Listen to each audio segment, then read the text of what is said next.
عشق تا سره په جنگ یم عشق تا سره په جنگ یم رقیبان پکې داسل ستا د غرونه غم چې وړمه پارلمان پکې داسل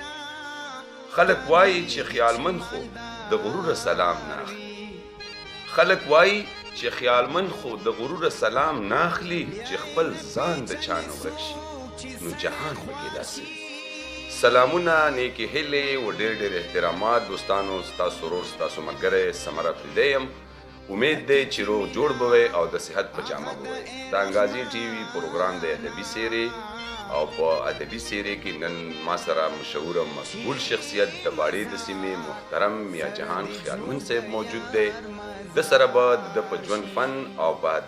ادب باندې خبرې کوو او ورسره د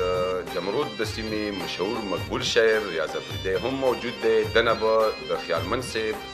په اړه څه تاثرات ضرور اخلو د ټولو نه مخکې میا جهان خیالمند صاحب په پروګرام ادبي سیرې کې تا ته په خیرالې او ستړي مه شي وایي مهرباني د انګازې ټیلي ملګریو تاسو زه ډېره مننه کوم دلته راغلو او موږ له تشریف فرما شو موږ تاسو ډېره شکریه مننه جی خیالمند صاحب ستاسو د پیجنګلو محتاج نه خو که بهرحال زمونږ د مینوالو سره هم خپله پیجنګلو لنډه شان وکړلو خبره مهرباني زما د والد صاحب نامه وه میا میرجان جی زما خپله نامه وه میا جهان جی او شاعري هغه چې کوم دی تخلص مې خیالمند دی جی جی دا مې ځان له ډېر په ماشومتوب کې خوښ کړی و او د شاعري شروع چې کړي وو دا د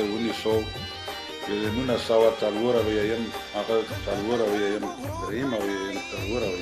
دا کې شاعري شروع کړي وو داسې هر ته وویل یوه ورځ داسې تېرېدم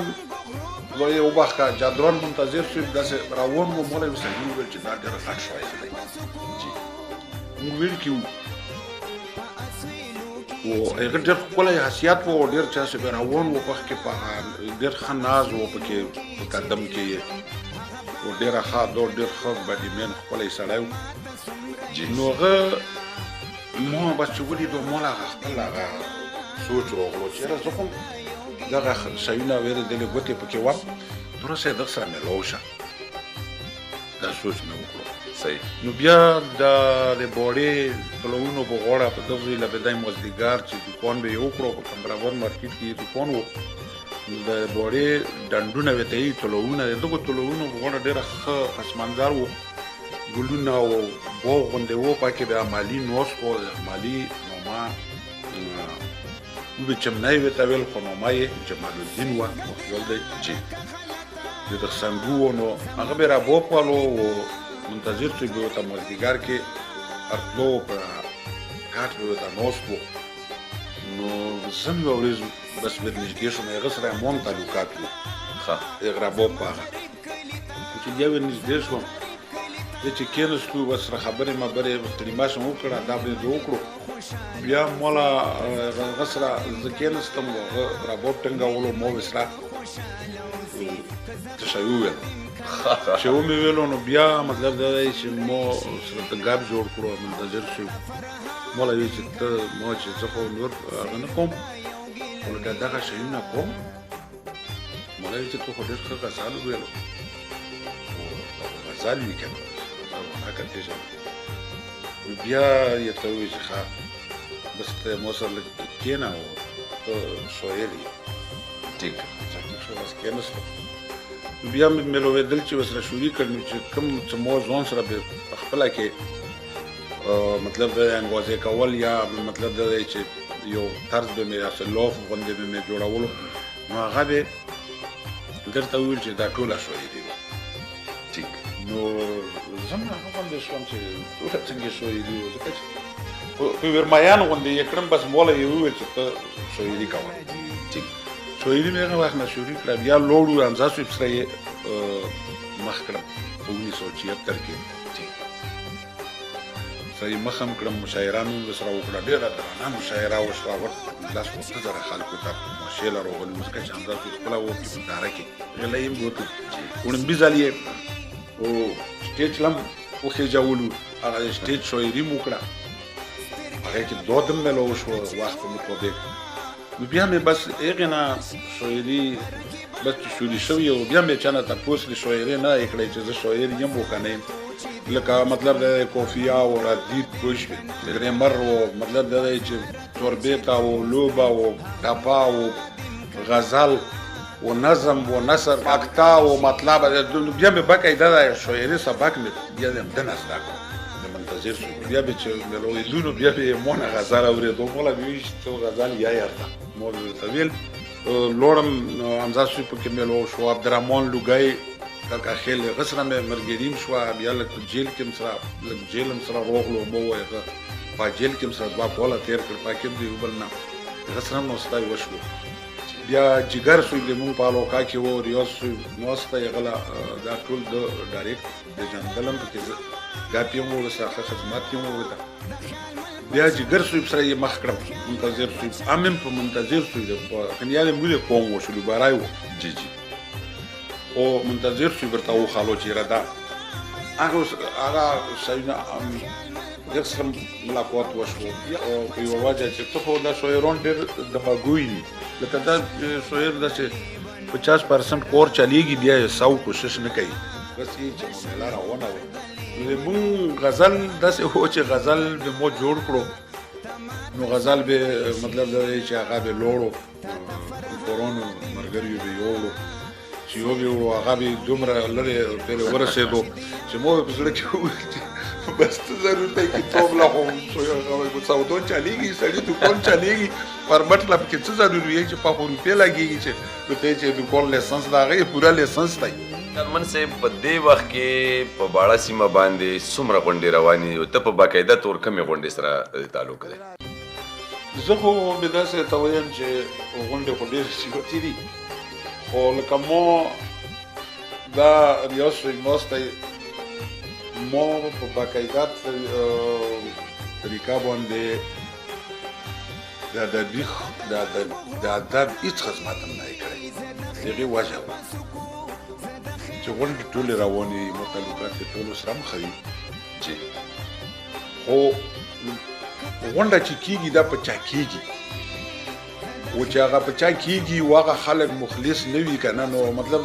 دا خو یو سیاست نه دی چې بس هغه شي و بل په شاعرانو کې ښه پوښتنه دې وکړه خو خیر لږ وضاحت پرې کوو په شاعرانو کې یو تعصبات دی لکه دا په ټولو محکمو کې هم شته چې شاعران په خپلو کې سره یو بل نه مني اگر چې پرې پوهېږي چې دا شاعر نه مونږ قابل هم دی او دا شاعر دی او دا زه چې څه کوم داسې شاعران که نه اوس ډېر راوتلي دي چې خولي څه کوي که نه نو ټول په دا پوهېږي خو د ښه شاعر له موقع نه ورکوي او نه یې حق ادا کوي قوم له څه فایده ورکوي وخت له فایده ورکوي ورک ټکي پیدا وکړي دا نه چې بس په یوه ټکي ورنښته یې و زیم یا و تیم یا یوه بل یم یی او بس په ورا غوندې د مخ به ټکي نه تویږي نو دا شاید دا کمزورتي دي غونډې خو زه ته دا وایم چې غونډې یوه دلته کېږي انزا ادبي لښکر بوړا کې چې زه که ویم دا ریاض صاحب ناستی چې په بوړا کې نن سبا مخکې خیرخوا پښتو ادبي جرګې دا ورته زیات و د دې وجه دا وه چې ریاض دلته و نو د ده په وجه بیا مشاعرې دلته د خیرخوا ادبي خدمت ډېر زیات که چې غونډې به یې ډېرې کولې خلک یې غوښتل اوس پرې لګیا دي مطلب هغه کوي بیا چې څو دو جام لا شول دلته لاړل مصروف شول بیا په ځینو نوکرو کې هغه شول بیا دلته امزا ادبي لښکر دلته په هغه کې جوړه شوه په ټاکل کې د وخت هغه ځکه چې بوړه هغه شوه ایرانه غونډې شوه بس څوک پرې تلل هم نه وې نو د خیرخوا نه پس بیا خدمت چې کوم دی په باقاعده شکل باندې خدمت چې دی دا هغه غونډه د هغې خدمت کوي هم او ته خلک هم ښه مشران خلک راغواړي و ډېر ادب ذوقه کسان دي پکې چې کوم خلک خلکو خیال ساتي هغه خلک عزتمن وي نو د خیرخو نه پس به دا دوامه غونډه و د دغه سره کېنم هغه خیرخو چې ته غونډه وي غلم زون رسوم چې که په جام کې وي که دلته وي چې خیرخو موخه ته وي چې خیرخو وي زه بیا غیله څم مو غیا خدمت مو نه یېرېږي هغې سره یې موار کې څه اتفاق وي وغوله زه دایم یامم لکه د امزاد د بي لښکر څخه چې زه کېنم نو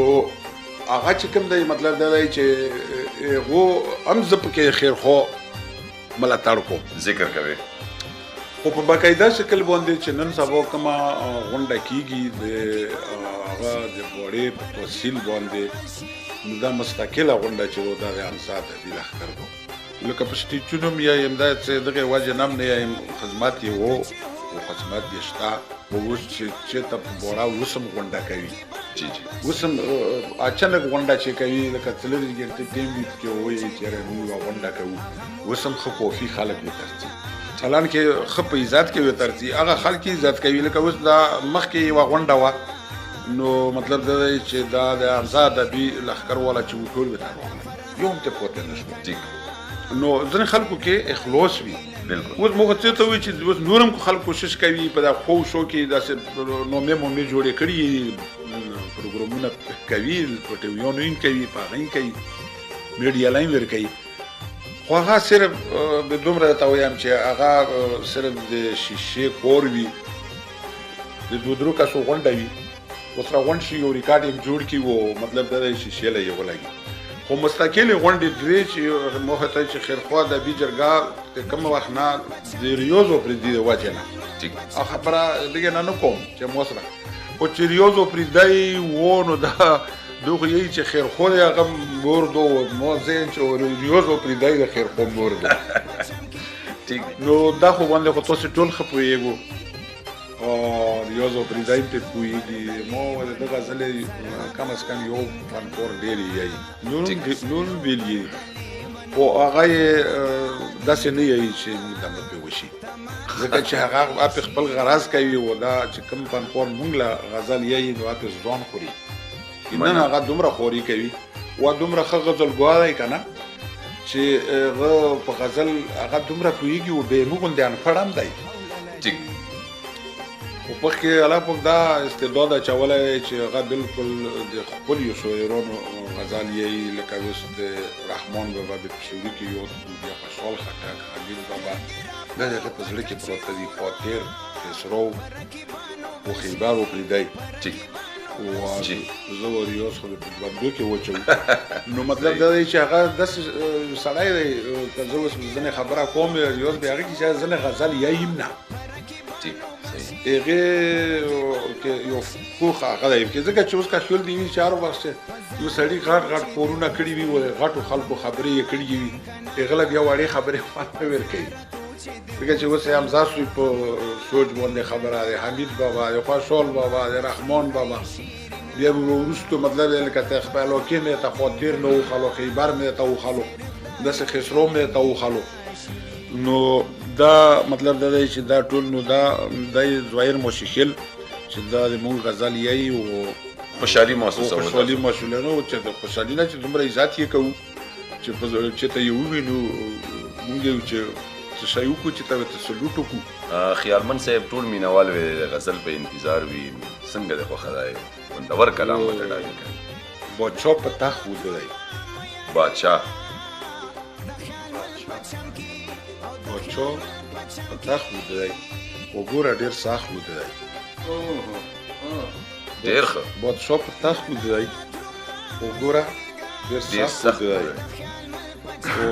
موږ یوه فریدواله کاپیه ووایي چې په ګوسه نه ویښېږي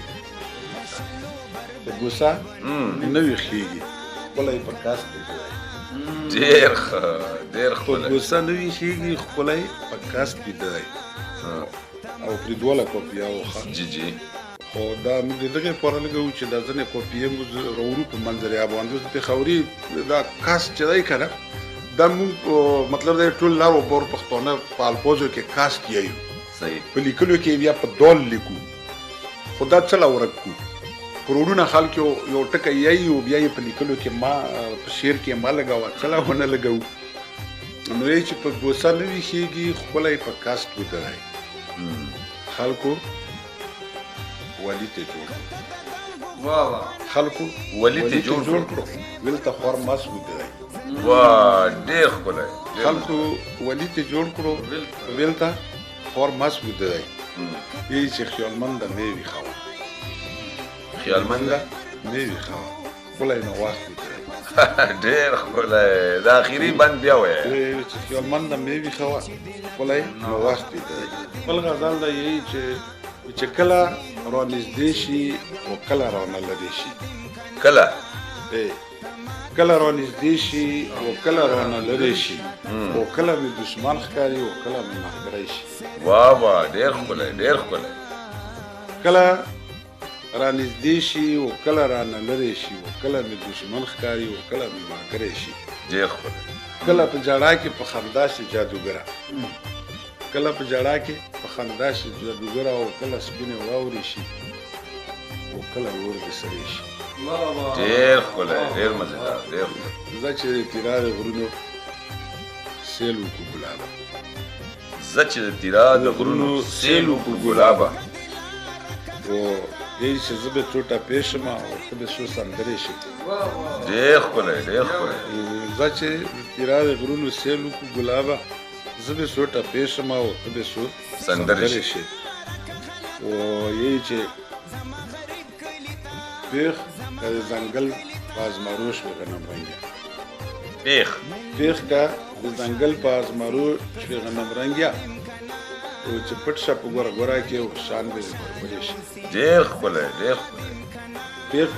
که د ځنګل په ازمارو شوې غنم رنګیا پټ شه په ګوره ګوره کې او شان به دې ګورګورې شي. ډېر ښه کاشکې د شاهین په شان الوت کړی شوی خیالمنده. کاشکې د شاهین په شان الوت کړی شوی خیالمنده زه به دې پرواز شم او ته به مې وزرې شي. ډېر ښکلی ډېر مزېدار ډېر ښکلی ریاض افریدي طرف ته چې د هغه نه څه تاثرات وو. ریاض افریدي چې مونږ راغلی یو د میا جهان خیالمند صاحب حجرې ته. میا جهان خیالمند صاحب دا وخت د خیبر ایجنسۍ په باړې ډیویژن باندې د خیبر سیمې په باړې ډیویژن باندې تر ټولو مشر شاعر دی. ډیر مشهور ډیر مقبول دی. په دې علاقې کافي خدمات دي د ادب په حواله هم او د علاقايي جرګو په حواله هم کافي خدمات لري. میا جهان خیالمند صاحب د ډېرې مودې نه موږ پیژنو. په دې علاقه کې د شعر و ادب بزغلي کرلي دي. ډېر بلا شاګردان لري او د دوی نوم په ټوله پښتونخوا کې ډېر خور ور نوم دی. د خپل شعر په حواله باندې او د موسیقي په حواله باندې څنګه چې دوی د ظاهر مشوخیل ذکر وکړو واقعي چې د هغه په خوله باندې ګڼ غزلونه دوی او ګڼې سندرې او چاربیتې ویلې شوي او دا وخت د پښتنو په سیمه کې هغه ضرب المثال ګرځېدلي. ماشومان هم یې مشران هم یې او زلمي لیکوالي هم یې.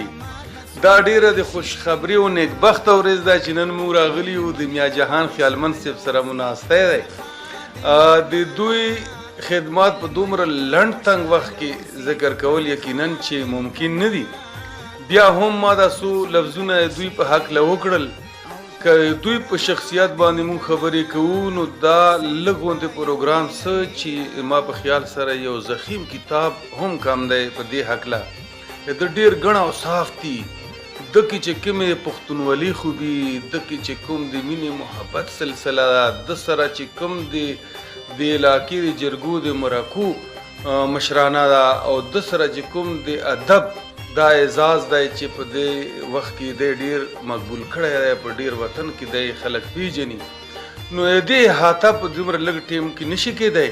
بهر حال الله پاک د دوی د سر سوری د پښتو د ادب دپاره او د باړې د ادب دپاره تل تر تله په مونږ باندې لري.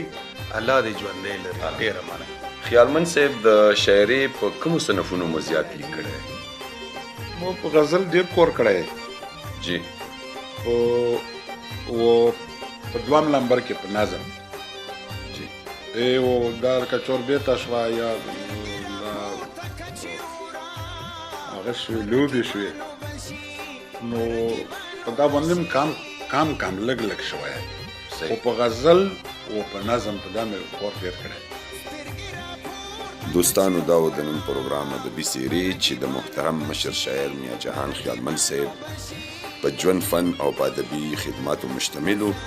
انشاءالله که ژوند وفا وکړه د یوې بلې ادبي سیري سره به بیا حاضرېږو. تر هغه وخته خپل کوربه بېڅمره فریدي له ورکې رخصت چېرته چې وې ښاد آباد اوسئ د لوی الله په امان.